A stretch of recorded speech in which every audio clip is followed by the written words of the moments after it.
चलिए दोस्तों, जानते हैं झारखंड की आज सुबह की 25 ताजा बड़ी खबरों को सिर्फ 10 मिनट में। और इस वीडियो में आप सभी को सभी महत्वपूर्ण खबरें भी जानने को मिलेगी। पर अभी तक हमारे इस चैनल को सब्सक्राइब नहीं किया है तो सब्सक्राइब कर लें। और इस वीडियो को आप कहां से देख रहे हैं हमें कमेंट में जरूर बताएं। केंद्र सरकार प्रधानमंत्री आवास योजना के तहत गरीब परिवारों को घर दे रही है। फेज 2 में नियम बदले गए हैं। अब आवेदन केवल ऑनलाइन होगा और ऑफलाइन सुविधा बंद है। आवेदन करते समय मोबाइल नंबर देना अनिवार्य है। बिना सही मोबाइल नंबर के फॉर्म पूरा नहीं होगा। इससे सर्वे, जांच और सही लाभार्थियों की पहचान में विभाग को आसानी होगी और प्रक्रिया सरल बनेगी। राजधानी रांची समेत झारखंड में अचानक ठंड बढ़ गई है। मौसम विभाग के अनुसार गुरुवार से 1 फरवरी तक धीरे धीरे मौसम बदलेगा। फिलहाल आसमान साफ रहेगा, लेकिन सुबह हल्का कोहरा रहेगा। ठंडी उत्तरी हवाओं से तापमान गिरा है। रांची का न्यूनतम तापमान 15.1 डिग्री दर्ज हुआ। अगले 2 दिन और ठंड बढ़ने की संभावना है। 3 फरवरी के बाद राहत मिल सकती है। झारखंड में सोने और चांदी के दाम लगातार बढ़ रहे हैं।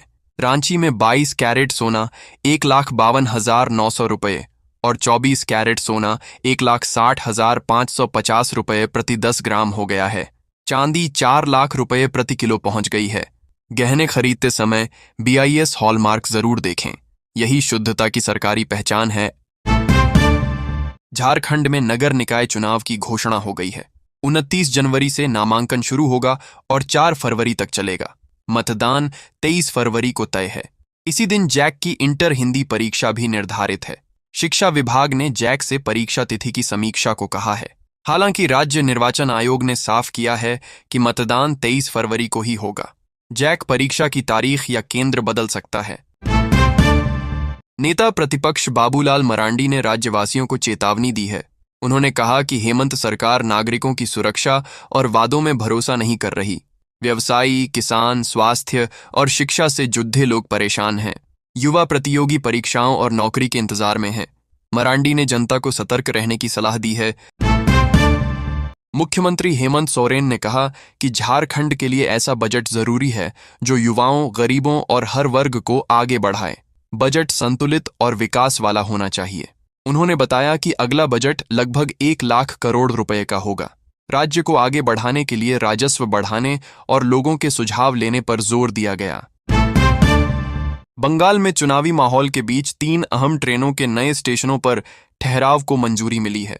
रांची भागलपुर गोड्डा एक्सप्रेस झालदा, भुवनेश्वर नई दिल्ली तेजस राजधानी पुरुलिया और टाटा बक्सर एक्सप्रेस अनारा स्टेशन पर रुकेगी।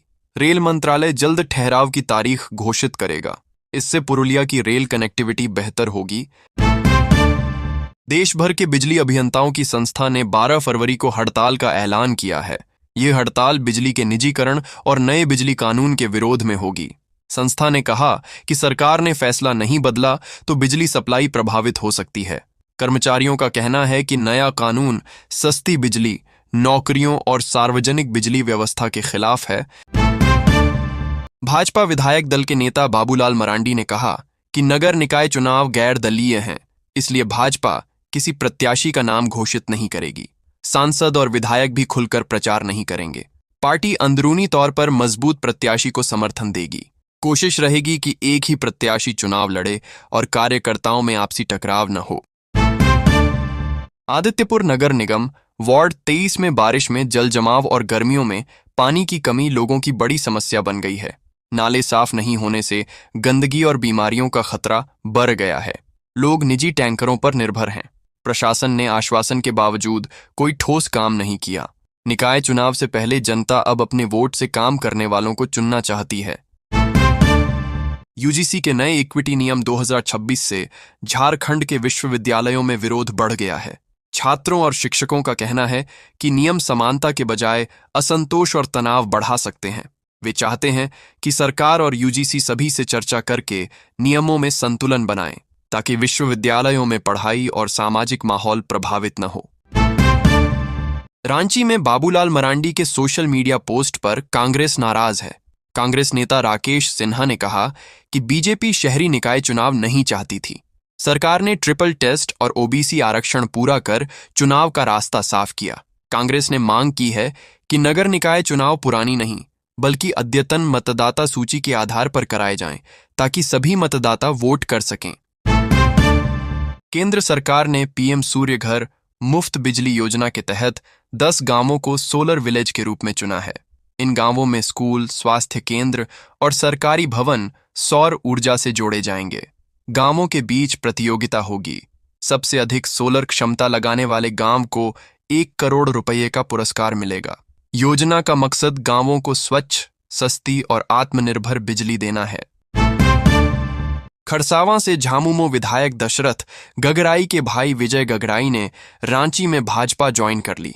भाजपा प्रदेश अध्यक्ष आदित्य साहू ने सदस्यता दिलाई। टिकट न मिलने पर वे झामुमो से निष्कासित हुए थे। अब चक्रधरपुर नगर परिषद चुनाव में भाजपा समर्थित प्रत्याशी होंगे। इससे इलाके में भाजपा की स्थिति मजबूत मानी जा रही है। रांची में राष्ट्रपिता महात्मा गांधी की पुण्यतिथि पर बापू वाटिका में श्रद्धांजलि सभा हुई।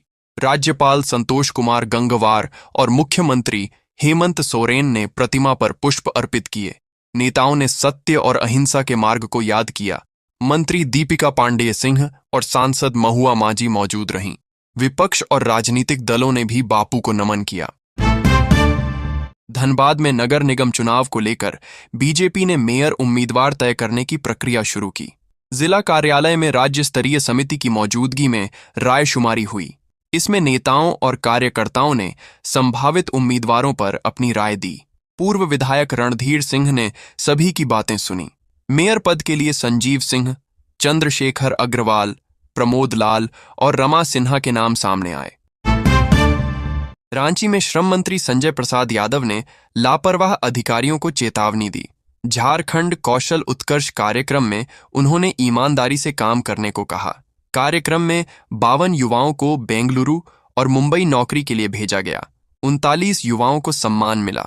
मंत्री ने युवाओं को वर्ल्ड स्किल्स 2026 में झारखंड का प्रतिनिधि बताया और उन्हें राज्य देश का नाम रोशन करने को कहा। रांची में युवा राजद ने यूजीसी के नए नियमों को बीजेपी का राजनीतिक स्टंट बताया है। युवा राजद अध्यक्ष रंजन यादव ने कहा कि मोदी सरकार शिक्षा के जरिए समाज को बांटने की कोशिश कर रही है। उन्होंने आरोप लगाया कि ये नियम एससी, एसटी और ओबीसी के हित में नहीं हैं। युवा राजद ने शिक्षा मंत्री की चुप्पी पर सवाल उठाते हुए विरोध जारी रखने की बात कही।